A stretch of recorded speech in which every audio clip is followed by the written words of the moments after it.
এই তিনটি রোগ হলে সবরকারী মুমিনকে আল্লাহ জান্নাত দেবেন। জীবনের প্রতিটি কষ্ট, প্রতিটি রোগ আল্লাহর নিকট অমূল্য।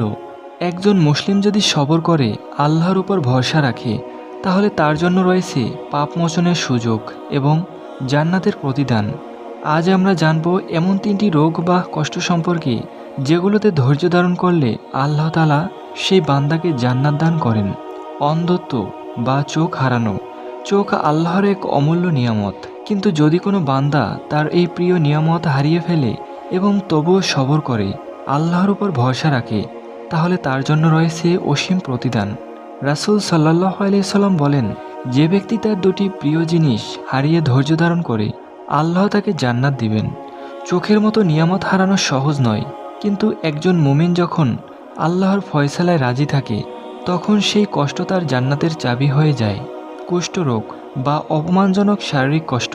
কুষ্ঠরোগ বা এমন কোনো শারীরিক কষ্ট যা মানুষকে লজ্জিত করে, সমাজ থেকে আলাদা করে ফেলে, এসবের মাঝেও যদি একজন মুমিন ধৈর্য ধারণ করে আল্লাহর দিকে ফিরে আসে, তবে তার জন্য রয়েছে জান্নাতের আশা।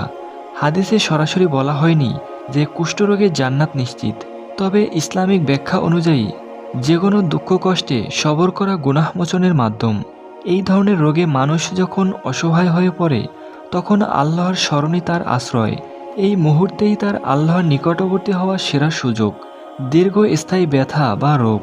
দীর্ঘস্থায়ী রোগ যেমন ক্যান্সার, প্যারালাইসিস বা যে কোনো অসহনীয় ব্যথা মানুষকে ভেঙে ফেলে, কিন্তু একজন মুমিন যদি ধৈর্য ধারণ করে, নামাজে অটল থাকে আর আল্লাহর উপর ভরসা রাখে, তবে সেই কষ্ট হয় জান্নাতের উপহার।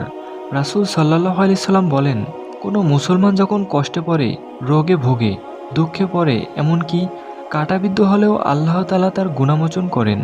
এই কষ্টগুলো সাময়িক, কিন্তু এর বিনিময়ে আল্লাহ যখন চিরস্থায়ী জান্নাত দেন, তখন একজন মুমিন ধন্য হয়ে যায়।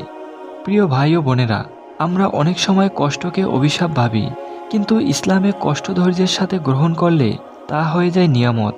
আল্লাহ তাআলা বলেন, নিশ্চয়ই ধৈর্যশীলদের তাদের প্রতিদান পূর্ণমাত্রায় দেওয়া হবে, কোনো হিসাব ছাড়াই। আসুন আমরা প্রতিটি দুঃখে, প্রতিটি রোগে আল্লাহর দিকে ফিরে আসি, সবর করি আর জান্নাতের আশায় আল্লাহর সন্তুষ্টির পথ অবলম্বন করি। ভিডিওটি যদি আপনার মনে ছোঁয়া দেয়, তাহলে শেয়ার করুন।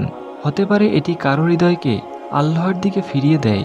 চ্যানেলটি সাবস্ক্রাইব করুন এবং ইসলামের আলোকে প্রতিদিন কিছু শিখতে আমাদের সাথেই থাকুন।